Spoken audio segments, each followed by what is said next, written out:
When I was a little kid, I wanted to be on the tugboats like my dad. I think most, sons are like that. But as I got older, I was thinking about maybe I'd like to be a police officer, an RCMP officer.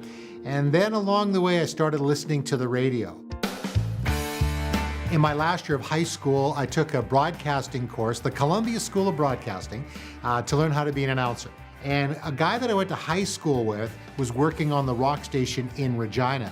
And he said, "Hey, Greg, there's an opening at the country station." I thought, country? Well, I like Johnny Cash and a few other country artists. So I got this job and I went to Regina and spent a year there as the all-night disc jockey. And then I got, I think, one of the big breaks in my broadcasting career. I was like 22 years old and I got a job in Medicine Hat, Alberta.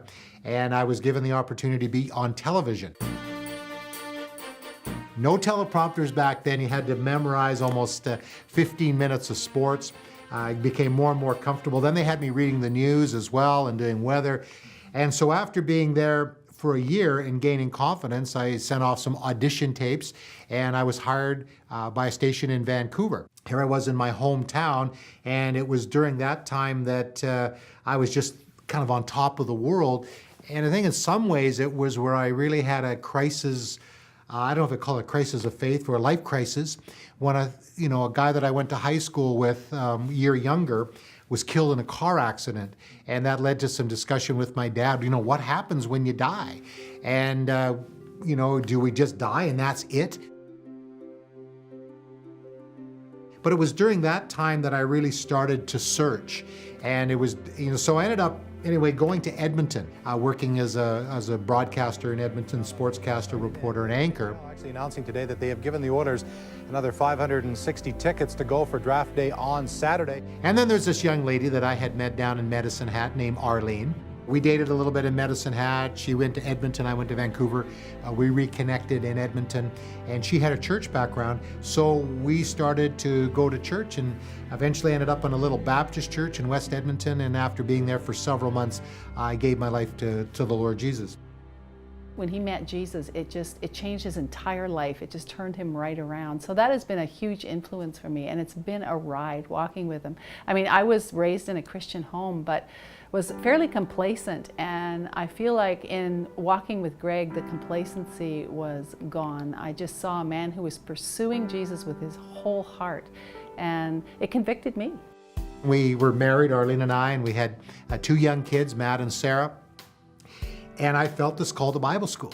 So my idea at that time was that I started to watch this program called 100 Huntley Street.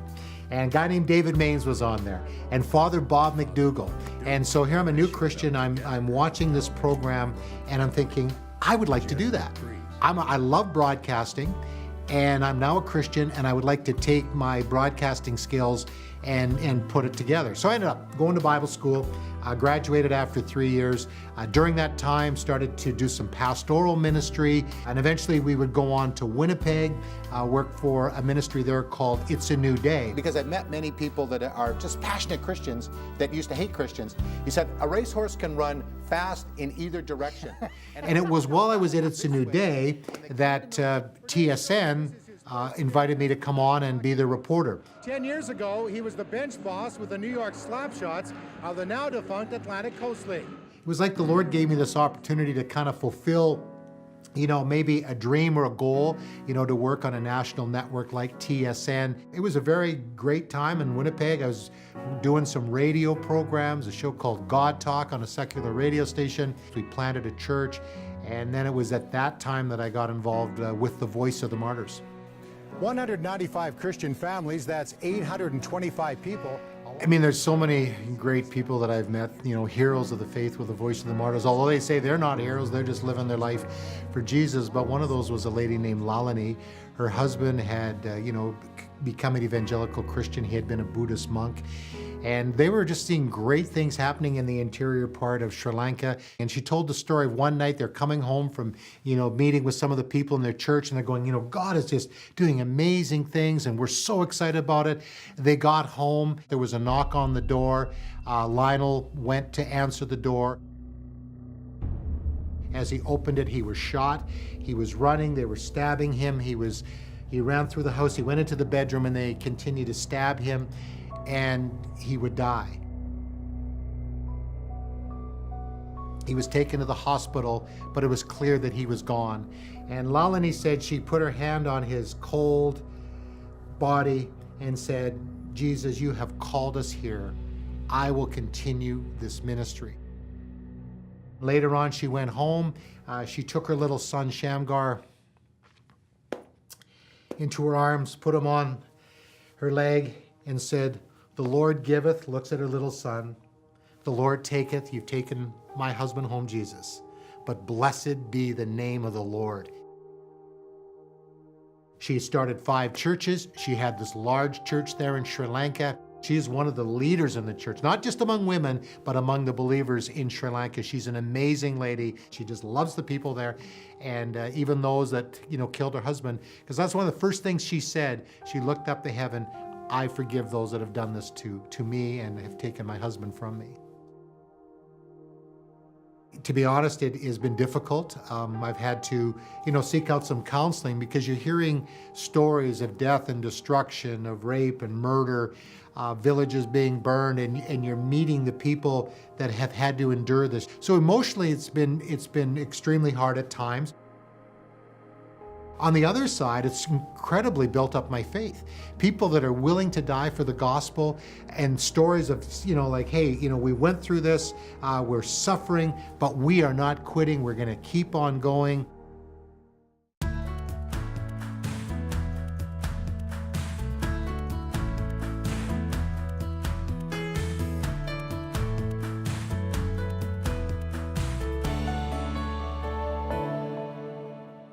I wanted to know who I was, why I was alive, and most importantly, what the future held for me. It's a journey that I think all of us walk through on some level or another. I think there's something in us that cries out and says, actually, no, there has to be something more. What's right and what's wrong? It was a 180-degree shift for me. There was unspeakable peace in my heart. I had a whole new set of values that began to impact my life and make me think about the direction I ought to go. I couldn't think of anything worth seeking for in life more than that. One of the things when you work with the persecuted church, it's very intense. And that's where my life has been. And I still continue to tell those stories. And I mean, the reason I ended up, I guess as one of the hosts of 100 Huntley Street is because I was a constant guest on here and came from a broadcasting background. And, I was surprised to given this great opportunity, and I'm so thankful for it. And we get to talk about the persecuted church and share their stories to a national audience. And then to work in a great ministry, again, of a guy that left a great legacy for us, and David Maines. And so to have the opportunity to share those stories, hear testimonies, and the people, the friendships I've made, and the connections. And I mean, we're all working in this together. We have one goal, and that's glorifying Jesus through a testimony of somebody that we're sharing on Huntley Street, or somebody that's suffering for the gospel in a country like Nigeria. I think one of the things I've learned, and I've had to learn, is His grace for me. I put a lot of pressure on myself. I think maybe being somewhat of a performer. And in many ways, I think over the years, I've had to try to separate that in somewhat from my Christian, walk and my walk with Jesus, is that He's not asking me to perform. He loves me the way I am. Sometimes I say those words, even on 100 Huntley Street, God loves you the way you are. And then I have to look at myself, but do I believe that? And I've come to the conclusion, yes, He loves me just as I am, whether I'm a host on 100 Huntley Street, traveling the world with a persecuted church, being at home with my family, which is very important to me. But the pressure that I would put on myself, I think I've been able to understand and really get an understanding of His grace. And I think the thing that I've really learned is His love is unconditional. God's been working in Greg's life in the past few years in just teaching him how to rest. That 0 to 60 has been constant, which is a good thing, but also it's caused him to be weary as well. What I've seen in the result of those changes, the changes of rest, is that Greg has become a better husband and a better father. It's a wonderful thing to see, just a man that is much more at peace than he's ever been in his whole life. I had a situation recently. It was unprompted, by my youngest daughter, Amelia. I have 4 children. She's the youngest of the 4. And, we've been talking about God. And in our home, we've really tried to be natural in our relationship with God. And so Amelia, one time, I'm just sitting on the couch and she comes over to me, and she's just such a sweet kid. And she gives me a hug and she says, "Daddy, thank you for showing me God." And I thought, this kid knows all the brokenness. She's seen me when I've not been always at my best. But I thought, if she thinks that and she knows everything about me, I'm going, wow, that is amazing. To me, that's success. I believe God has sustained our marriage because both Arlene and I are committed in our relationship with Jesus. There's times, probably more from her side than from my side that hey, I don't know if I need this. But that's what kept us together. We were committed to Jesus when we made those wedding vows, back more than 30 years ago. We meant them. So what are we making here? Coconut rice and chicken. Sometimes you feel like you're just hanging on by a thread in your marriage, and yet that thread was the Lord, and He was drawing us in. And I think for me, I had to get to that part where I was broken and that I could lose my marriage. I remember at that point I said, you know what? I don't have a ministry. I don't have anything if I can't get this together in my marriage. And it was after that that I sought out marriage counseling, received healing, and almost immediately there was change. The best years of our marriage have been our recent years, and I think that has been also an example to our kids. I think what we've learned in our marriage that has sustained us is forgiveness. Okay, cut the broccoli just into bite-sized pieces that you put in the pan, not in your mouth. And to agree to disagree at times. It's very difficult to always agree on everything. And we've really discovered that it is okay. Sometimes it's gonna get rough, absolutely. There will be good points, but there'll be some dark times. And if your commitment with the Lord is strong and you say, I will not give up on this because this is what God has called us to do, to live together until one of us, passes on. Life goes so fast. It feels like the birthdays are coming quicker. Those main birthdays, those every 10-year birthdays seem to be coming quicker and quicker. Getting older, and I think as I don't think I can't quite see the finish line yet, but I'm getting closer to it. So that's what really drives me, is to see people come into a relationship with Jesus, see them discipled, see them transformed, so they too would have that same desire to reach people with this amazing message that God has given us. I want to go through that finish line. I might be 100 years old when it happens, but I want to finish well. I want to go blazing through to the end. Wow. A little overwhelmed. Yeah, and I thank you, Greg, for being really authentic. I think that was the heart of David Maines as well, that in you getting to know us, that you kind of see how our lives are really normal lives, and we're normal people going through normal things. We just happen to share it with the rest of the world. So thank you for sharing part of your life. And my wife might question on the normal part, but I really want to say thank you to my wife. She's been so encouraging. My parents, my in-laws, my kids. You're a blessed man. Yeah, I'm a blessed man. I really appreciated you, just sharing about, rest and striving and the impact on your family, and really digging into counseling. I think sometimes we just think if it's not working in one season in your marriage, that's it. It's not working. It's over. I'm not happy anymore. I'm out.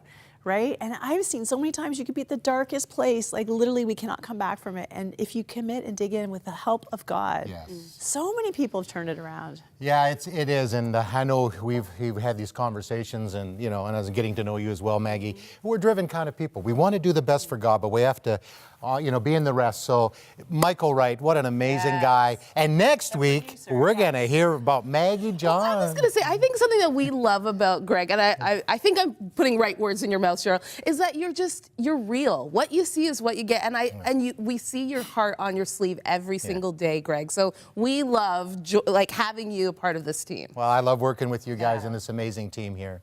Yeah, it's been awesome. And Maggie, we're going to get to learn about you next week. So make sure you tune in next Friday to see a little bit more about Maggie. I hope you're enjoying getting to know us. Well, up next, Pastor Robbie Simons joins us with the teaching on the importance of simplicity.